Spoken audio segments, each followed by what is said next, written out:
Zany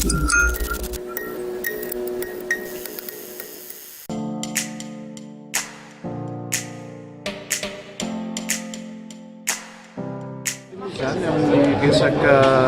fifanerasarana ara-barotra alohan'ny vokatra eto Madagasikara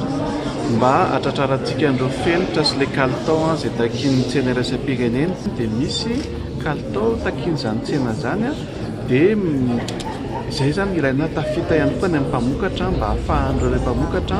manatsara an'izay vokatra izay sy lalàna vaovao mantsy napetraka zareo dia mba hahafahantsika